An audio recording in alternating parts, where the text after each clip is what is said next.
Okay. Listen, I don't like you, I bet. When I saw you over there, I said, I'm going to kill this guy. I'm going to kill. Okay. Oh, Joey, all right. Joey the monkey's going to break things up a little bit. No, look it from him. Okay, no. If he don't remove from him, I'm going to kill him. No, it's okay. It's okay, Ramon. Believe it or not, God sits in my right hand tonight as the motherfuckers burn. They're burning. The right hand of Satan there is God. You know him, don't you? Satan represents self-indulgence instead of spiritual pipe dreams.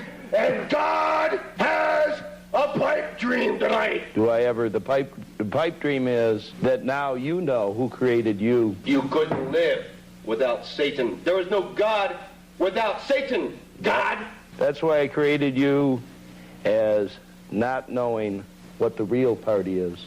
Where is the real party, God? Earth. What is Earth? Earth is heaven. Why is it heaven? Because anywhere that you can do this, breathe, enjoy life is heaven. Anything else is hell. Wait a minute. Have you heard the Whistler?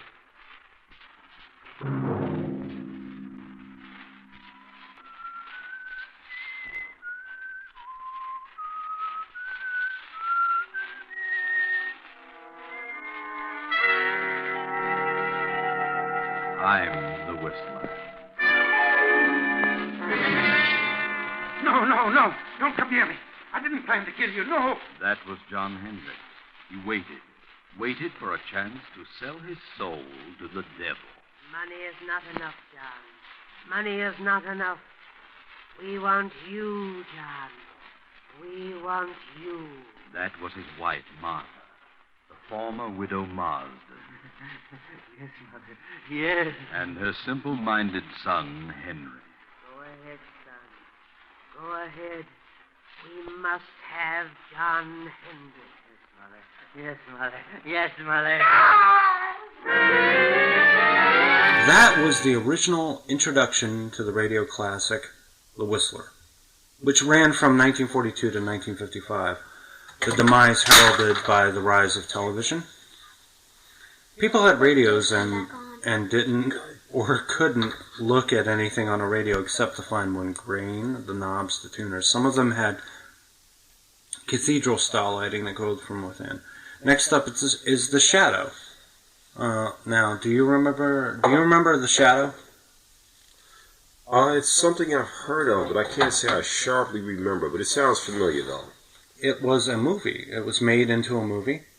Oh, it was a movie? With Alec Baldwin and I think Penelope Ann Miller. I don't remember. I was back like in the late 90s or maybe the early 90s. I'm not sure. It was a radio show. It started out as a radio show. And then it became a movie. Who knows what evil lurks in the heart of men? The Shadow knows. Our dark side. Yes, exactly. That's what that reflects. Now, you probably know this about me. I used to listen to a program on the radio called Radio Classics. Usually it was Saturdays and Sundays. This was the early 80s, maybe 82, 83. I didn't have a television in my bedroom when I was a child, and I liked to turn on the radio. There was good talk radio back then. It was WCAU AM in Philadelphia. You would hear Richard Haynes through most of the work week, middle of the night. Steve Friedman would come on Saturdays talking about movies. I was a frequent caller on the show. That's how I got really interested in movies. It's because I talked to this guy, Steve Friedman. And it wasn't just like regular movie conversation. Sometimes it got very deep. You talked about themes, you talked about... You have very intricate subject matter, I would imagine. Yeah, exactly. That is what he did. And it was on Saturdays. That was a little later on. I guess it was the mid-80s. It makes for good intellectual discussion. People are, born talents and things come out, from things like that. It's a good part of your childhood. Considering that it was so early. It was like back in the 80s when a lot of people weren't actually talking about movies in an intellectual way. He had a really good show. I liked it a lot. So when I got my first television, I still turned on the radio because we didn't really have cable. We didn't have a million channels. Everything went off the air by 3 in the morning. It was over. It was done. You'd hear the Pledge of Allegiance, the Star Spangled Banner, and then The one-time sign-off that you don't see anywhere near on TV nowadays. No, nowhere not close. at all. And that's the funny thing. Television is 24 hours, definitely 7 days a week. Absolutely. There's no sign-off now. So I always had problems sleeping, and I Yes. still do. I kind of suffer from an insomnia. I feel like we, like my wife goes to bed, my daughter goes to bed, everybody goes to bed at the right time. I'm up. I'm still up 2, 3 in the morning. So, and I've been like this since I was like a teenager. So I was always up, and I stayed up, and I like to listen to the radio, because that was what was on. Now, you had cable in those days, right? Because I'm guessing, because you're from New York, you always had cable. You always had access to it. Access, yes, Dave, but to be honest with you, I had a grandmother who took good care of me, but I didn't always have the privilege of having cable. Cable was an on and off thing in my life. Okay. And I enjoyed it for a time, but there was times when I wasn't home. My grandmother might be looking at cable. I looked at it sometimes, sometimes didn't. I would appreciate cable now more because of its more channels. It's more. It's a lot more channels right, than it was when you were a kid, right? And it's much more popular.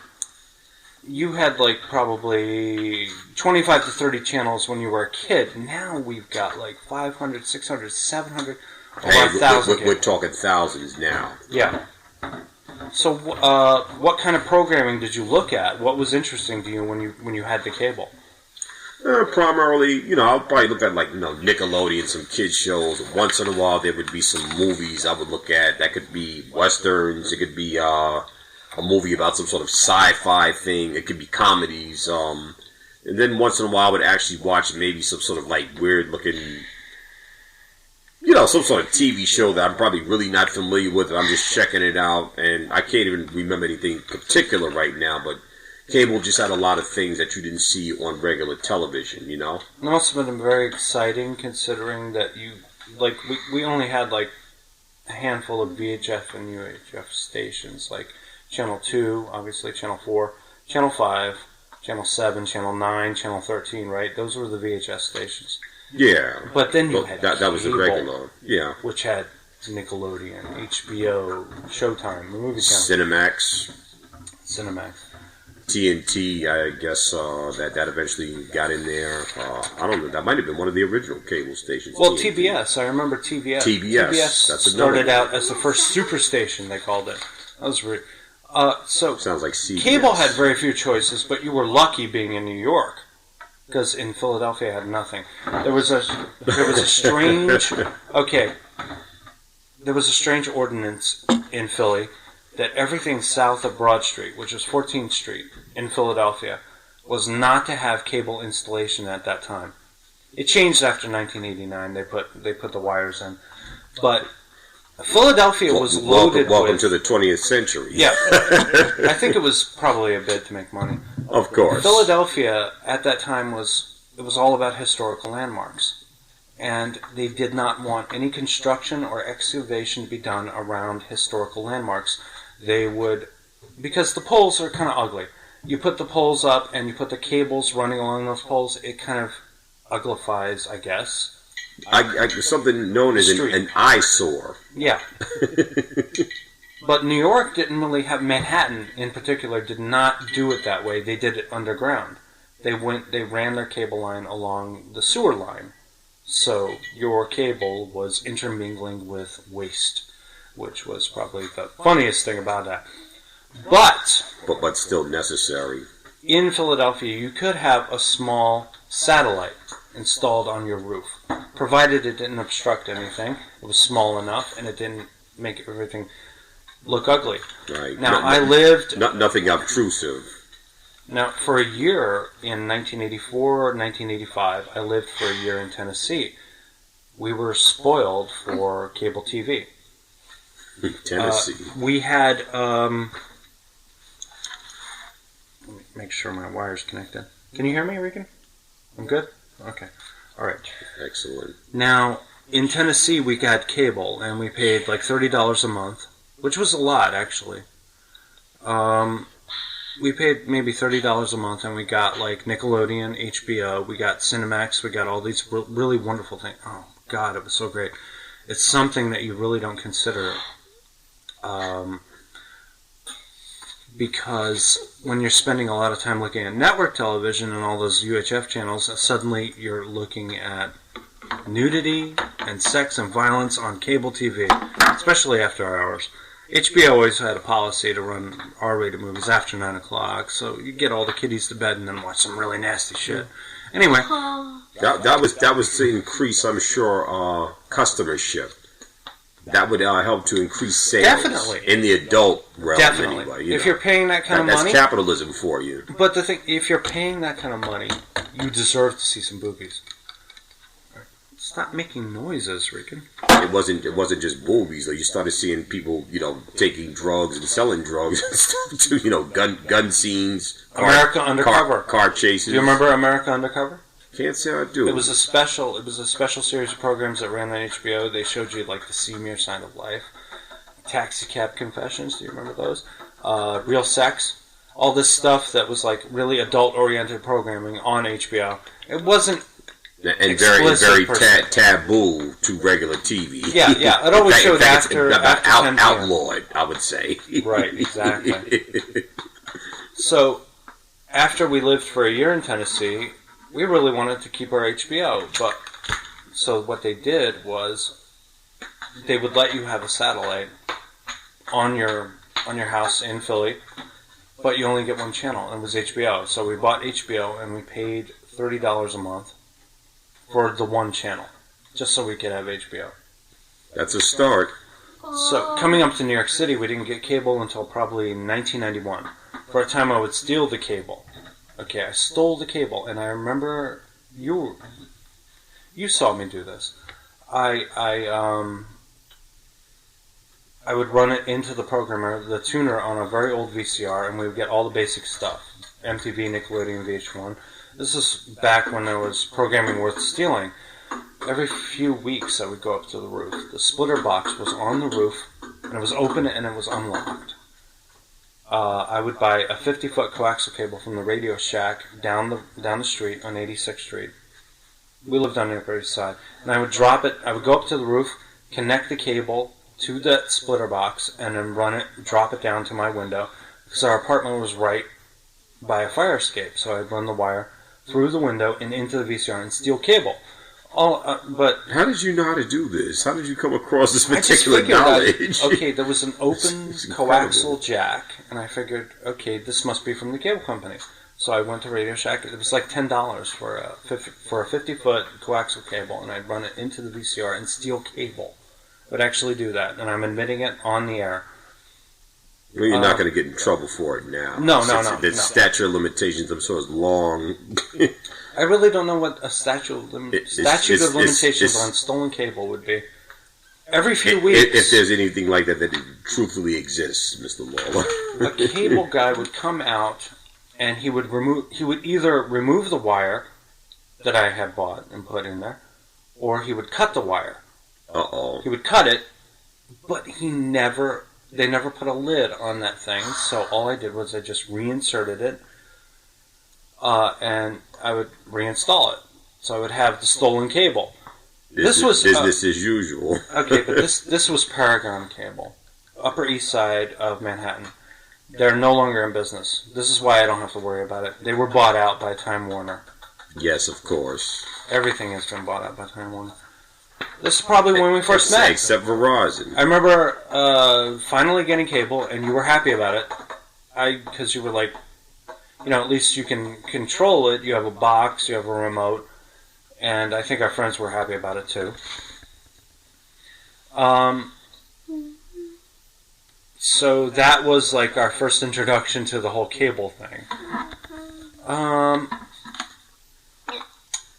So after that, I started recording audio tapes. I remember the first CD player I bought was in 1990, and it was a piece of crap. It was made by like some off-brand or something. It wasn't a Sony or anything like that. Now I bought it as a demo because it was $50. It was a demonstration model that they kept in the store from a place called Newmark and Lewis. Do you remember Newmark and Lewis? I remember Newmark and Lewis.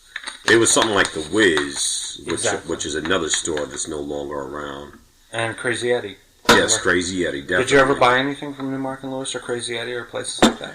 If I have, Dave, it had been I can't say I bought anything, but maybe some of my older family members probably purchased some things from them. Now, it's funny that we don't have those stores anymore. PC Richard and Son is still around, of course, but the Wiz is dead. We have Radio Shack in Circuit City. We have that too. I don't see all of the stores. I think a lot of those stores probably killed that business, really, when you think about it. Newmark and Lewis was a huge chain of electronic stores. Went out of business. They're no longer with us. The Wiz too. And then, the Wiz, first it was the Wiz. It was called the Wiz. And then it was called Nobody Beats the Wiz. Was that its actual? I thought that was just like a nickname. No. I still thought it was the Wiz. It was always... That was its official name after a while? Was Nobody Beats the Wiz? They changed it to Nobody Beats the Wiz. Oh, okay. I never knew. I knew that. I never knew it was just the Wiz. There was one right over here on Steinway Street, and it's not there anymore. They put a Gap in, and then the Gap closed. So what happened was I bought a mixer. It was a simple 2-track mixer with a dubbing unit with like a rotary counter, and it had jacks for musical instruments, all kinds of stuff. I think the brand, I want to say it was an Emerson. I think it was an Emerson. It was gorgeous, actually. It was like a tabletop unit with dual cassette decks, and it had a couple of 2-track mixers on it. It was very well put together, solid state. I started making CD mixtapes. Because I didn't have a portable CD player yet. Just a component system. Is that so? So I learned to get really good at like fades, transitions. I learned how to mix things really well. So I used to buy high quality cassette tape, metal oxide. And it was hissy like tape would be, but it was a very good sound. So I made records. I made full musical pieces with overdubbing. I had a sampling keyboard. Just like this cheap Casio sampling keyboard that I borrowed/stole from our friend Celia. Her brother Colin had this. Yeah. And it might have been her keyboard, I'm not sure. But what I did was sample other musical instruments, pianos, drums, and dub them over and over until we got to maybe 3 or 4 generations. And the quality would really be bad. It would drop. But after all that, I'd have musical pieces, lots of avant-garde stuff. I was very into Vangelis. Vangelis was a composer who did the score for Blade Runner. Remember, we went to see Blade Runner in the movie theater? Yeah, quite long over 2 decades back. I can't even believe it's been that long time. I can't believe it. Was that like 93, I think, or something like that? 93 or 92, somewhere around there. Because it was the director's cut, and it had been released in theaters. They re-released it. Yeah, I remember you were telling me it was they had an original version earlier. So I tried to pretend to be Vangelis in a way, and I listened to his tapes. I had a whole bunch of tapes. I still have them. They're in one of these boxes back here with all this layering of instruments, and I would try to do that. And then we started making audio dramas. We started making movies, and you were the star of a lot of the stuff that I recorded. My very good friend David Joshua Lawler. I'm Colin Norris Hall. We used to do... Not Regan Lawler. Regan Lawler's daughter, yes, young lady. David and I would usually do something, I think, that was related to horror movies and something that was usually like maybe science fiction, namely like Star Trek related material. We had a lot of fun, and we might even get back into it someday. I was usually casted as like a person who would maybe take on more than one character if I could manipulate my voice. You were very Shakespearean, actually. From what I remember, we did Frankenstein, remember? Yeah, I do remember that. Yeah, that was played the monster. And I remember this. I wanted to record with you one night. I was at your apartment, and all you had was like a very old style kind of like AM/FM radio boombox, but it was small. It wasn't like a big boombox. But it yielded a very good audio effect because it was so old and it was a neglected piece of electronics. So I had you record your dialogue. I did that. Thank you. I had you record your dialogue on this thing, and it turned out to be a monstrous sound effect, and it was really quite good, actually, the way you did it. Oh. I remember that. Must have been very refreshing, being that thing has probably not been in that much service for anything, so that was kind of like a revive. Do you think you still have that thing? I doubt it. I'm not even sure I know what you're talking about right now, but I don't think so. It was a very old piece of electronics. It was just really strange. Hey, Colin. You would have to come to my house and point it out if you see it. That's all I can tell you. I have a feeling it's not even there. It was probably about, what are we looking at? About 1.5 feet, maybe, and it was kind of tall, and it had a little handle on it, but it had a bunch of jacks on it. It was really fantastic. So, what happened was, I used to go to HMV, which was on 86 and Lex, and at the time, it's not there anymore. Now I think it's a Best Buy, I'm not sure. I think you're right. Yeah. I think you're right. I went to Tower Records. I looked for sound effects tapes and original soundtracks. And I still have a million soundtrack tapes and compact discs right here in the basement. I think I learned more about dialogue and storytelling and structure and editing than I ever learned in any film class. In film class,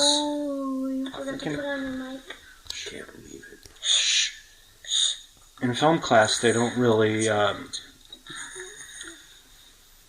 in my opinion, they don't teach you anything about practical filmmaking, equipment concerns, how to get your hands on the cameras, moviolas, digital, nonlinear editing, lighting, things like that. It's always about composition and theory, and I think the reason for this is that they depend on people, they want you to depend on people in union positions to do your work for you. So everything I learned really I had to do myself, and I learned a lot about it from those things that we did. What you would call a hands-on experience. Exactly, hands-on experience kind is of what like you really need to learn. Touch and go. Yeah. That's what I would say, yeah. But they don't trial want by to error, They don't want you to know that. They want you to have to rely on an enormous crew to get everything done. And then the one thing I really wanted to get into is that Colin has a fantastic voice. He has a great voice. Very deep. So do you, Joshua Lawler. I appreciate that. There's a lot of character in there, and I know it sounds like he smokes 10 packs of cigarettes a day and drinks scotch every day for breakfast. But this man does not touch... Wrong guy. He does not touch alcohol. He does not smoke cigarettes. He actually just has that voice. Now, I want you to read some Shakespeare, just so people out there in the internet radio land can understand what I'm talking about. Now... Let's do it. Read this. This is a piece from Hamlet. Oh. Right at the top of the page. Go ahead and read it. And I want these people to understand just what kind of a voice he has right up there. Oh no, I'm scared now. Thank you. Alright, quiet. To be or not to be, that is the question. Whether it's nobler in the mind to suffer the slings and arrows of outrageous fortune, or to take arms against a sea of troubles, and by opposing end them, to die, to sleep no more, and by a sleep to say we end the headache and the 1,000 natural shocks that flesh heir to. 'Tis a consummation godly to be wished, to die, to sleep, perchance to dream. There's the rub. For in that sleep of death, what dreams may come when we have shuffled off this mortal coil must give us pause. There's the respect that makes calamity of so long life. Yes. Thank you. My daughter over there clapping. That was awesome. Okay. So we started with radio classics, shows like The Shadow, The Whistler, Fibber McGee, and Molly. Abbott and Costello. We're going for full circle in the technology because we have this wonderful thing called podcasting. Dun, dun, dun. Unregulated, at least until the government gets their greasy little hands on it. Figures out a way to either tax, mandate it. Tell the truth. Or ultimately shut it down and it becomes Radio Free Europe and we have to send coded messages to the Allies. Is there anything interesting on radio, Colin? Top 40 is dead. Top 40's been dead since, I think, New Kids on the Block, honestly. Does Top 40 have the right stuff? I don't think so. I doubt it, too. I can't really vouch for anything. I'm kind of just not in the best financial light in life right now. I don't get to keep up with stuff like that. But if you look hard enough, you'll find a lot out there that's worth posting or, communicating with the public. Well, There's material. Ricken listens to radio every night. All the time. What do you listen to? CBS 101 or something like that? CBS FM. Yeah, so she's listening to a lot of, old music. Not new music, old, really old, 20, 30, 40 years going back. And she seems to like it quite a bit. When music was actually music instead of this over... We have a lot of, the bebop and the zippity bop. I'm sorry, I had to throw in a little bit of Bill Cosby there. You're crazy. Speak your mind. I think podcasting comes between Radio Classic and public access because you can get up on a public access channel and go nuts. Whatever's on your mind, usually a talk show panel, bring in guests and just rant. I have a clip that I'm using. A guy dressed up as the devil interviewing God on a talk show. And there's a lot of shouting. It's very strange. He's like, I am the devil, and you are God. And God is he's a guest on the Devil's Talk radio show or talk TV show. I remember our friend Jennifer. Oh, yes. Who will be a guest on the show in the future. She's going to be talking with me about horror films. She's a big horror film person. Horror films! Lived on the Upper West Side, and she had Manhattan Cable, which was also bought out by Time Warner Cable. But she has some awesome public access stations, and it would all go blue after a certain time. Adult programming. The Robin Bird Show, you remember? Definitely. It'll be a long time before I ever forget that show, amongst Midnight Blue and many others. Oh, wait. Tell me a little bit about Midnight Blue. I don't remember that show.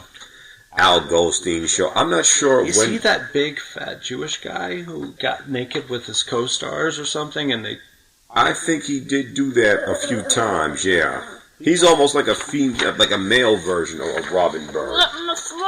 Maybe a little more neurotic, a little more disturbed in the head. I think she was a little more balanced in her behavior and her demeanor. But Al Goldstein was a little rowdy, and he would sometimes get beside himself and just do things on cable that you will not see on regular TV, and really in most stations, period, unless it's a pornographic channel. Al Goldstein was fairly pornographic when you thought about it, because they would interview adult porn stars or something like that. They wouldn't really show you the hardcore stuff. They would show you softcore stuff. Right. They because they had... I know how embarrassed you are. She makes me laugh. This is what you had was Al Goldstein was the person that was kind of like a pioneer of... He was like what you call the original people who introduced America to porn on the air. You know what I'm saying? Wasn't he the editor of a magazine called Screw? Yeah. Screw magazine or something like that. Yeah, that was his publication. There's something I did want to talk to you about. You have a particular hobby that you like to practice. You go to TV show tapings.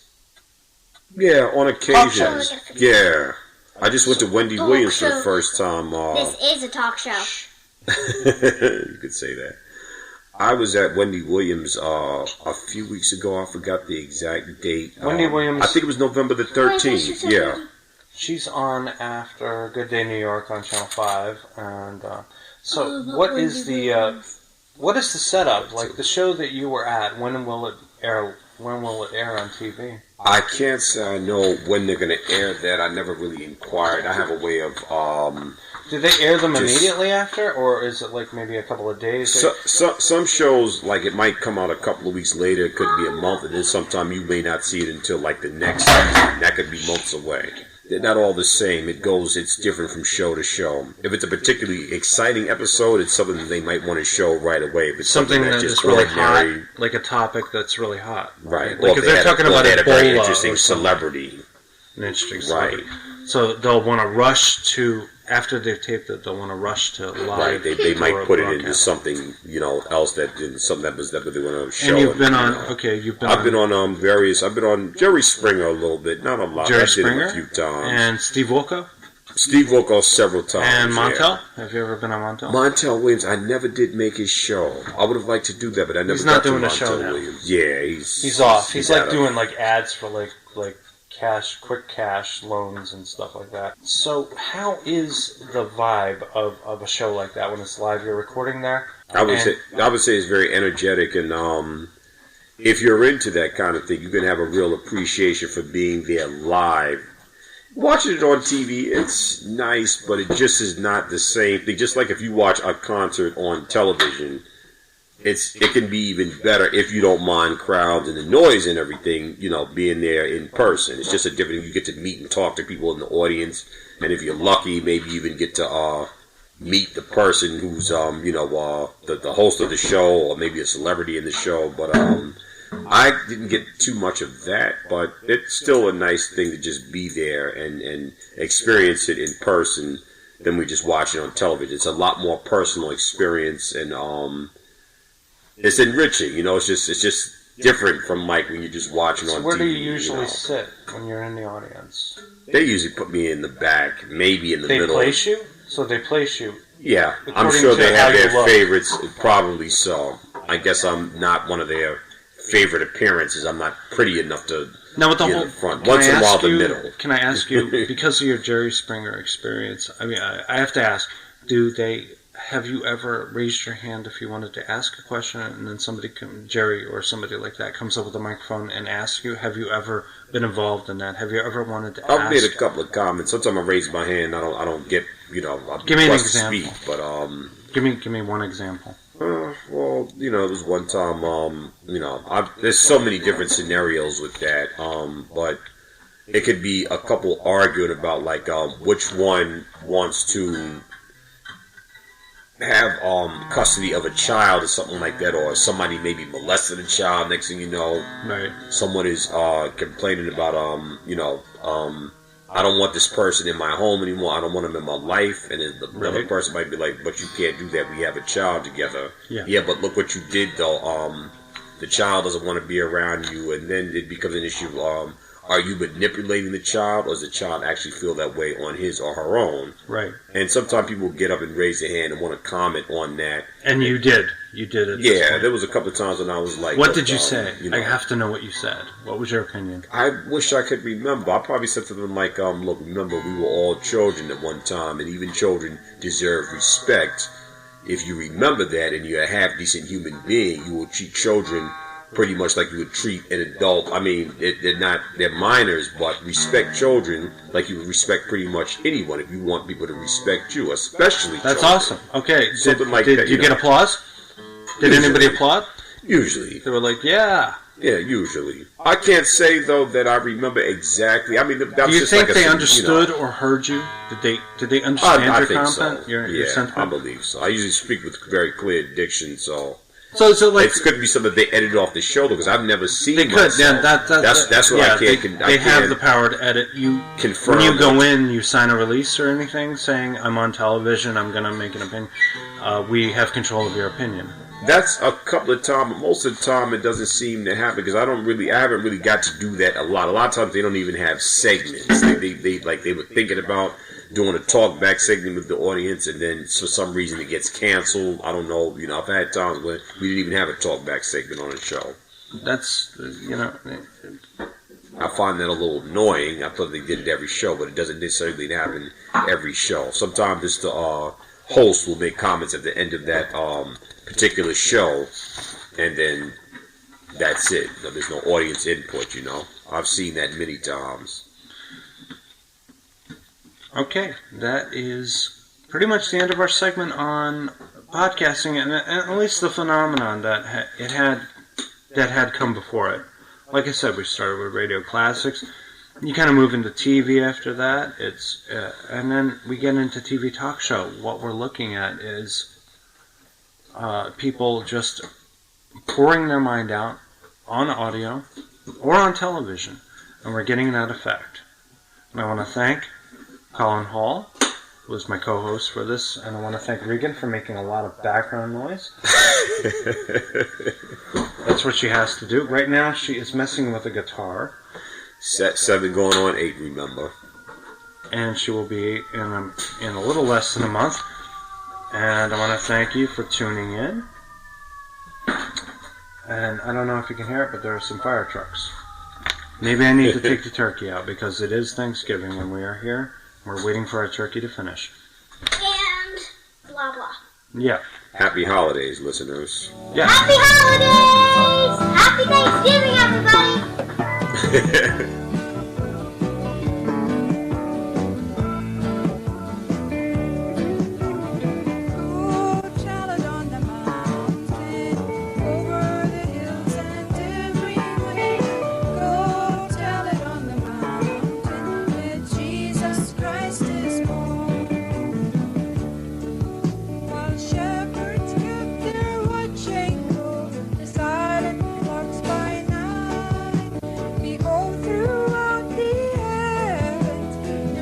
No.